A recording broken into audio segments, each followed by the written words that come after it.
For many people who, like me, put the fight against the climate crisis at the top of their politics, that was one of the biggest reasons to choose Joe Biden over Donald Trump, was that Joe Biden seemed to care more about this issue and seemed like he might be able to be pushed to do even better. And if that pushing is going to happen with him now being the president-elect, one organization that's going to be at the forefront of that is going to be the Sunrise Movement. And so I'm very excited to be joined by a spokesperson for the Sunrise Movement, JP Mejia. Welcome to the Damage Report. Thanks so much for having me on. I'm happy to be here. We're thrilled to have you here, and I'm very excited to see what the Sunrise Movement is going to do to try to get him to do what's right on the climate. And you guys haven't waited. Right out of the gate with him winning, you've been trying to pressure him. So tell me a little bit about the strategy. We're still a couple months out from inauguration. What's the plan to push the Biden administration? Great question. I'm happy to be here answering them. So Joe Biden and electing Joe Biden was not the end goal, right? There's still so much to do, and we've got a plan for that. We've always had a plan, and that's what we're going through right now. Biden was elected by a historic mandate for action on climate, COVID, systemic racism, the economy, and to fulfill that promise that Biden and Harris ran on to build back better, they're gonna need a team who represents the ambition of their vision, not the folks who got us in this mess. So for those reasons, Sunrise has come out this week saying, listen, you've got to have these picks in your cabinet, folks who are ambitious leaders, who are staunch movement allies to lead us to the sort of world we need to be at, and also the establishment of the Office of Climate Mobilization that will foresee this national project towards a Green New Deal throughout all of our sectors and agencies in government. Yeah, so I know I saw some of the suggestions for different cabinet posts. I don't actually recall if I saw one specifically to lead the EPA. I know that would only be a part of it, but is there a suggestion that Sunrise is making specifically for head of the EPA? Yeah, so in terms of the cabinet, we've made our picks very purposeful to be in line with our movement and really address the scope of what the Green New Deal is. So we focused on, everything from Treasury to Secretary of State to Labor. And for EPA Administrator, we've chosen Dr. Mustafa Santiago Ali. And Mustafa Ali, he is a visionary environmental justice champion. He's been working on social justice issues like I have at the age of 16. And he joined the EPA as a student and has been one of the US's most respected voices on climate and environmental justice issues. And that's definitely what we're gonna need to recoup from these past 4 years. Yeah, and look, from top to bottom, the picks are awesome. I mean, Pramila Jayapal being there to push for Medicare for all would be great. Rashida Tlaib would be absolutely awesome. I personally can't imagine they're gonna choose her just because of how awesome it would be, but great picks. And the suggestions that were made, they were widely, like New York Times had coverage of your pixels. So it's being sent out there to Joe Biden. So far, has there been any response from his administration, any acknowledgement of the suggestions? So far, I can't say we've heard anything back besides those who are actually our picks, which I think would be, quite ready to meet the moment, which is why we made the decisions to pick them. However, regardless of how the Biden administration responds to us, we know that we're going to continue building up pressure to actualize the vision of our movement, because that's what we elected him for. Yeah, so those are the picks. In terms of, like, everybody now is waiting to see what that first day of a Joe Biden presidency is gonna be like. What is he gonna prioritize?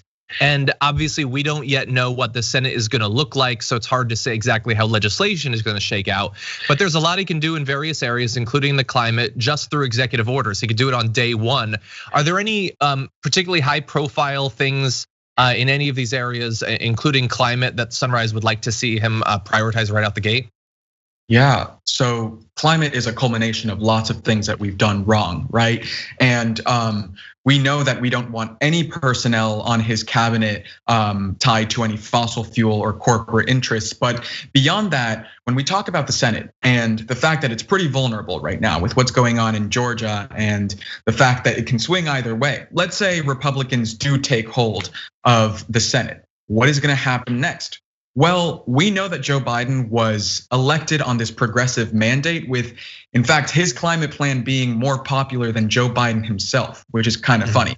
And our key demands for executive action, which he should use every tool in his toolbox for, are the stopping of drilling on public lands and waters. We want to end fossil fuel subsidies, block the construction of pipelines, and finally create that progressive cabinet on climate and that Office of Climate Mobilization, using the Defense Production Act to mobilize the full resources of the federal government to tackle this crisis at its scope. Yeah, and look, his climate platform shifted during the primary, and after he was chosen, there were those working groups he set up, which Varsity Prakash, the Sunrise Movement, was involved in, and some good stuff came out of that. So there are some good signs. What would you say you or Sunrise are sort of watching for that would be a bad sign, that in theory would give you an indication that perhaps he was not as committed to doing something about climate as he implied that he was during the primary? Guilt by association is very real here. And we know that we are not going to leave this mess with the folks who created it. That's why we're putting most of our pressure right now on making sure that the team who surrounds Biden's administration and its leadership is progressive and forward thinking and is representative of the United States in both class and race. And we wanna make sure that Joe Biden has no ties to fossil fuels through his cabinet and so on. So definitely that's something that we're looking out for and are examining red flags. Yeah, and mostly we've been focusing on Biden because, of course, thankfully, very soon he will be president. We still have a little bit more time with Donald Trump, and I'm just curious, in the area of climate environment, in theory, almost anything that he did, other than the emissions that are already out there and baked into our atmosphere, could be reversed. His methane emissions changes and things like that, the CAF standards. Is there anything in particular that you, as someone who cares about this topic, look forward to seeing thrown into the waste bin of history? Any lingering effect of the Trump administration? Oh my God, I mean, how long does this show go on for? As long as you want.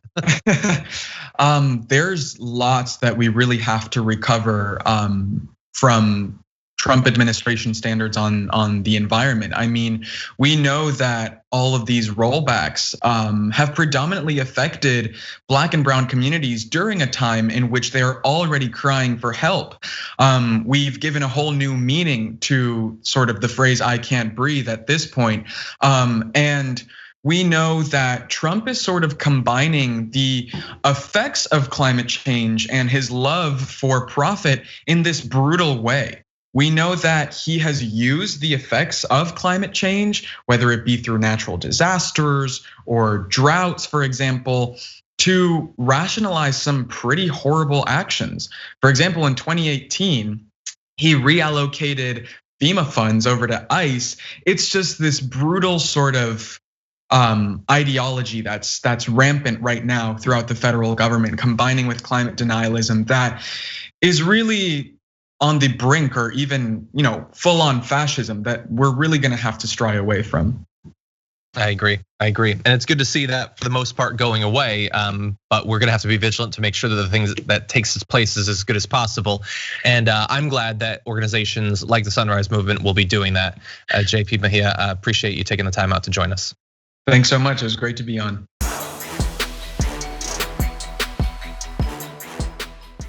Check out the Damage Report podcast each day, wherever you get your podcasts, whether Pocket Casts or Stitcher or iTunes.